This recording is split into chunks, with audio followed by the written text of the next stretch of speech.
Okay, so now we've got Latino night, Riyadh season card taking place live on the Zone Saturday in the UK. Obviously, it's going to be evening time, so I think it's probably starting around 6 o'clock. Now this card is actually as far as I'm aware, it's a free card. All you got to do is go on the Zone, put in your email address from what Ade said on the broadcast, and you get to watch it. I don't know if that means that you're going to have to then, leave payment details for the end of the month or something. Not sure how it works, but they said it was free to watch on the Zone. You didn't even need a subscription. That's how it was put across. If that's not right, then blame him. But yeah, look, 6 fights on the card. It's going to be, I think most of them will be pretty competitive. Gonna go through a couple of them. Look, the Zizou Al-Mayu fight, I don't know enough about Juan Carlos Ramirez Garcia, so I'm not going to give a prediction on that one. What I will say is Zizou's friend of the channel. I've spoken to him a couple of occasions, done an interview with him before, so I wish him well.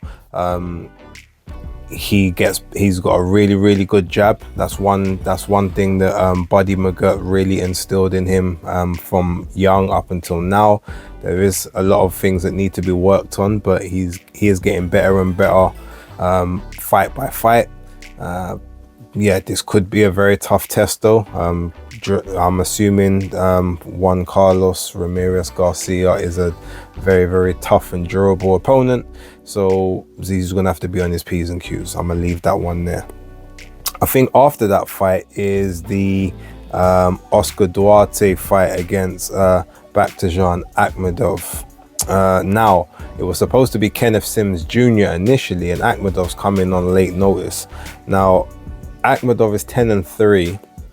I think he's got he's 10-3 with 9 KOs. He's a very strong puncher, and the 3 losses that he's had, they're actually all there's none of them. Well, one was a unanimous decision, Mario Barrios, but the others were split decision, majority decision, and they were all against. So you got Barrios, who is now technically a champion, so that loss has aged well on his resume. Alberto Puello, who also became a champion after that win, so again, that's another loss that aged well. And then the only other one is obviously Kenneth Sims Jr., which was a majority. So again, he's a hard night's work. Now Duarte, if Duarte has got the pressure down and is able to basically employ shots, take the punches, while being able to keep battling forward like he did with Ryan Garcia up until he got caught late on in the fight, he could overwhelm Akhmedov. But Akhmedov is a very skilled and decorated amateur, and again, as I said, big puncher, knows how to create those angles and knows how to throw those shots. So initially I had I had Duarte winning against Sims. I just thought the pressure would be the situation. Akhmedov has got a very good chance to upset the apple cart here, and I would not be surprised if he wins this fight, and I almost want to pick him to win the fight, but I do have a feeling that the fight's going to go to the cards. And because I've already put in my prediction in the predictions league for Duarte to win this fight via unanimous decision, or was it a split? It was either way, it was a decision victory. So I'm going to stick with that. I'm going to believe that Duarte is going to get the consideration for any close rounds, and I don't know if Akhmedov is going to be able to make the fight clear and comprehensive enough to not basically get jobbed if those scorecards, if the fight is very close.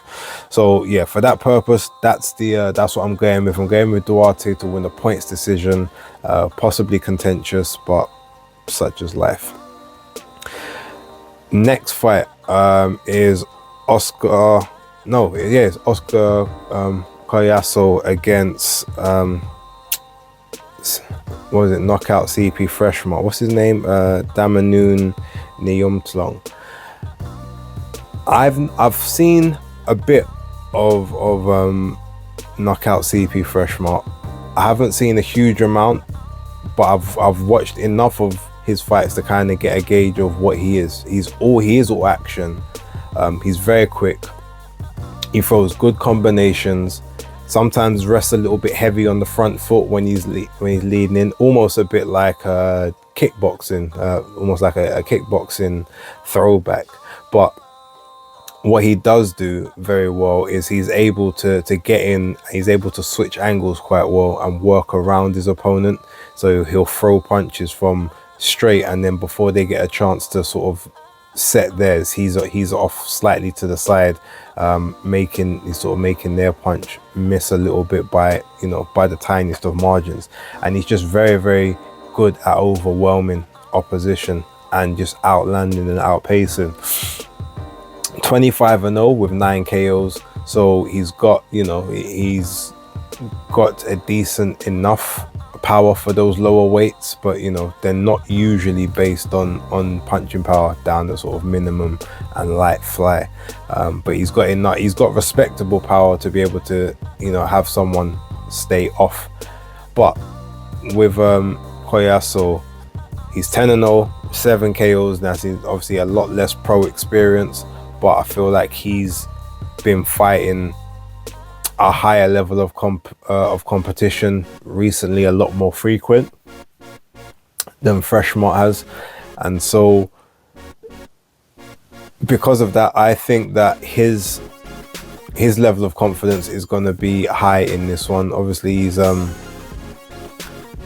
is he promoted by? Oscar Collazo is promoted by I can't remember off the top of my head who his promoter is now. That's gonna annoy me, but fine, I'm sure someone will put it in the chat. But the reason I bring that up is because, again, because of the name of the promotion itself, I just feel as if he will get consideration. Any rounds that are close, any rounds that are sort of very, very much, yes, this person won, that person won, I feel as if he will get the consideration in the close rounds, the ones that are not clear and concise for the other person. I don't think he will get the knockout. I don't think he'll get a stoppage, but I do think he will get a points decision, and I think it will probably be like it might even be a decision where people disagree, like it's a 117, 111 type card, when the fight was more like 114, or maybe even 115, 113. But I feel like he may get a couple of very, very favorable cards and then like a 115, 113. So I'm going to go for a unanimous decision, where maybe he is the right person to win, but the cards make that a little bit of a as they say. Right, so then after that one, we've got William Zepeda, El Cameron Zepeda against Tevin two-time Farmer. Now, this is basically what they're saying is a dress rehearsal for Zepeda to fight Shakur Stevenson. You got another southpaw, someone that doesn't necessarily box like Shakur, but is a southpaw, is a slick boxer, is a mover, but the difference is, whereas Shakur Stevenson likes to play the outside, especially in the early rounds, while he's sort of getting a feel for his opponent and just sticking behind the jab, Tevin Farmer will do the similar things, but he's a lot more willing to jump in the pocket early in a fight and stay safe. Like, he's got that, he's got that true Philadelphia in him, where he's just happy to kind of sit in the pocket, slip, ride and roll shots, and try to get his work off on the inside. I don't know how much of that he's going to be willing to do with Zepeda, especially early in this fight, purely because of the two of them. While Tevin Farmer is not feather fisted at all, even though he doesn't have a huge amount of knockouts on the record, he actually does have a penchant for dropping a lot of his opponents, just maybe not finishing them, but they, you know, there have been quite a few that get dropped 1 or 2 times in a fight. But being in that dogfight with someone like Zepeda, who just seems to have an engine for days, he just throws punches for fun. While defensively he's not great, his offense is his defense, to the point he overwhelms you, just to the point where you can't really do much outside of just taking the shots and eventually either capitulating or just tucking up and trying to survive. So I don't know how many openings that Tevin Farmer is going to be able to get to affect in this one. And he does have he does have moments where he does tire. In his last fight, I remember he had a situation like that where he was basically bossing the fight against Raymond Muay. I think it was a 10 rounder, but then like in round 9 or 10, he started to hold a bit more, you know, got a bit tired, even got caught quite badly in the 10th. Didn't go down or anything, but that was probably the round that sealed it for Muay unfairly, because I still think actually Tevin Farmer won that fight, but that could happen here. And I think this one, I think this is a 10 rounder. So if it was a 12 round, I'd be a lot more concerned about that. But if it's another 10 rounder, which I think it is, he may be able to weather some of those storms. But I just think due to the activity, and again, a lot of the judges will favor the activity, even if the shots aren't landing in scoring areas. If they look like they're landing, I think Zepeda is going to get consideration. So for that purpose, I do think that Tevin Farmer will suffer another loss. I think it will be a points loss, though. I don't think he's going to get stopped. If he does, I'm not going to say I'll be shocked, but it would be a bit of a surprise. But I feel like this is going to be one of the more competitive fights that Zepeda's in, and it's going to maybe show us why he has been so hesitant to take on the champions, because regardless of what anyone says, he's #1 in every single sanctioning body. You can force a mandatory. Shakur Stevenson was calling him out and begging for this to fight his mandatory, and the fight never happened for a reason. So yeah, we'll see a lot more about Zepeda and his level. But one thing about him is he always must watch. He's a very, very fun fighter to watch, and I'm sure the fight itself will be entertaining enough. Now, we've got Jose Ramirez Jr. against Arnold Barbosa Jr. Now, this fight here is one of those ones, it's a bit, I'm on the fence as to how I see it going. Ultimately, if you look at them, they've both had 30 fights. One is 30-0. Which is Arnold Barbosa. The other one is 29-1. Now, Jose Ramirez is he's the more decorated of the two. 29 fights, 30 fights, 29 wins, 1 loss, 18 wins by KO.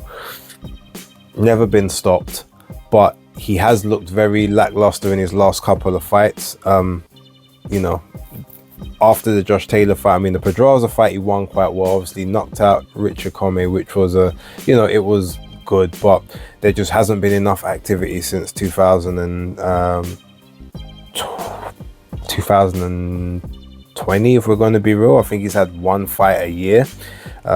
This year, obviously, he had a fight in April, so now he's having his 2nd fight of the year. So there's a little bit more activity than there has been, but it ultimately is about how much he's got left. And I think that he's got enough left to really affect this fight and to show that maybe he won't win a world title again. But I honestly think he's actually a level, not much, but he's one level above Arnold Barbosa.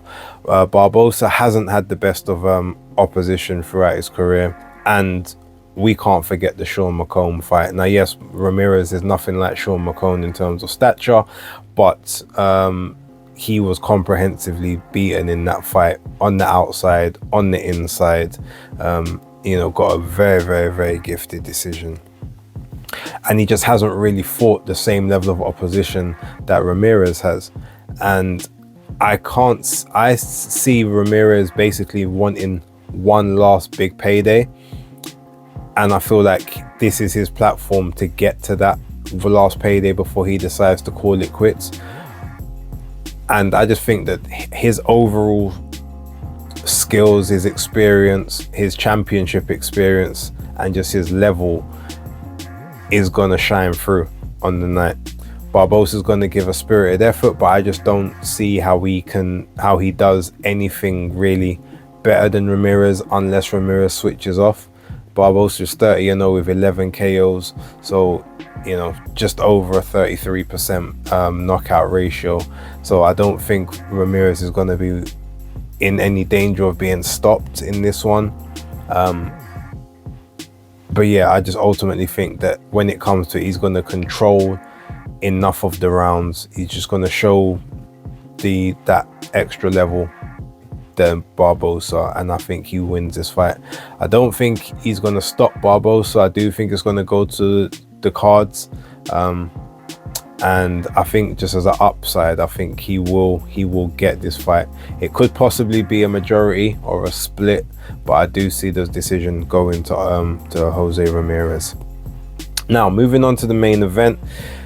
This is a very difficult fight to kind of play. Look, you've got Gilberto Zurdo Ramirez against Chris Billam-Smith. Really and truly, if we're going to be honest, it should probably be Chris Billam-Smith versus Zurdo Ramirez. Chris Billam-Smith has been the longer reigning champion, has fought the better names in the cruiserweight division, but you know, Zurdo is a 2-weight world champion. Probably this is Latino night, so yeah, here is his promoter's card, or his promoter is affecting the majority of the card, so you got to kind of give him that consideration. Now, Chris Billam-Smith is the natural cruiserweight, started his career at cruiserweight and has stayed there, but he's also kind of built himself into the weight. He was a lot more sort of thin, wiry cruiserweight before. He's a lot more sort of solid, added a bit more muscle, makes the weight very well, doesn't have to boil himself down hugely, doesn't walk around particularly heavy, whereas Zurdo obviously was previously at 168, 175 pounds, couldn't make the weight after just being there for I think 3 fights, moved up, did a catch weight at like 191 pounds, then went to the full 200 to fight Arslan Gulamarian. Now, I actually thought that Gulamarian would win that fight initially, just due to, I knew that Zurdo would have like the speed and the movement, but I just thought that the power difference and the natural size difference would tell, because he had, even though he did very well against Joe Smith Jr., Joe Smith Jr. was also another light heavyweight, fighting at the catch weight, and he was giving, he gave him some problems and caught him with some big shots. So I just didn't think he'd be able to eat those shots. But against Gulamarian, not only did he eat those shots, he actually ate them and then gave back double. And a lot of his shots had more snap on them. The movement, the different, like the boxing acumen, the style, everything changed from fighting Dimitri Bivol. He all of a sudden, now he's a mover, and not only is he moving, he's navigating, he's cutting angles, he's popping that jab, he's hitting to the body, he's getting round the side, he's popping the lead hand uppercuts on the inside, keeping himself defensively responsible. There's just a lot to be admired there, and it's impressive to look at. And I've actually been very impressed in his last couple of fights. So looking at this one thing Chris Billam-Smith does very well, he's able to cut distance extremely well.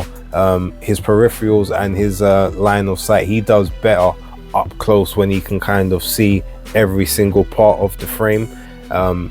And he'll kind of do that sometimes between either the high guard or the standard stance, but he'll use his jab, he'll pop his jab to kind of get in, then he'll try to jump in onto the inside, maybe tie up an arm if he can, dig away and use his other arm to work the body, work the frame, but he likes to stay as close to his opponent as possible so that he can see everything clearly. I feel like he's probably slightly short-sighted, and he prefers being here where everything is clear, as opposed to being a bit further back where it's harder for him to find his distance.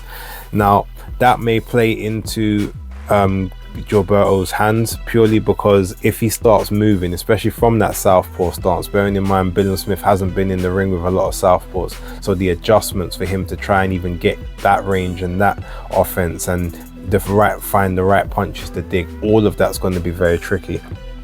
And yeah, if Ramirez just starts moving around and starts getting those angles on Billam-Smith early, I feel like though the first half of the fight is where it could be lost for Chris Billam-Smith.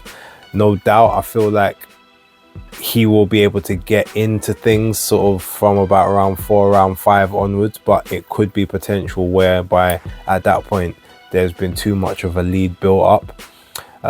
So I feel like he's going to have to try and go the power route and try to be the one, you know, using stopping power, trying to just dig heavy shots, heavy shots landing on the arms, the body, the neck, the head, the back, the kidneys, the hips. Like, he might just have to do one of those tactics where he's just got to basically drill shots from everywhere and hope that he can just kind of wear Zurdo down to the point where he can either stop him late, or at least he can control and maintain him and stop the movement. But Zurdo's kind of seen that. Goulamirian was very similar. He wasn't as active as Billam-Smith will be in the rounds, but I think actually pound for pound he hits harder, and Zurdo took those shots. Him coming up to the weight naturally, even though neither guy you know, is gonna be cutting a super amount of weight to reach 200, Billam-Smith will have to cut more weight than Zurdo, and Zurdo walks around probably around about 210, 215. So for him to just lose a stone, it's going to be a lot more comfortable for him. I feel like he's working more on his fundamentals, and we're going to see a lot more of it, whereas Billam-Smith will have to leave a bit more of himself in the gym than on fight night. So I can see the way that Smith wins the fight, again, by basically throwing early, often, and hitting whatever he can to just basically make it a dog fight.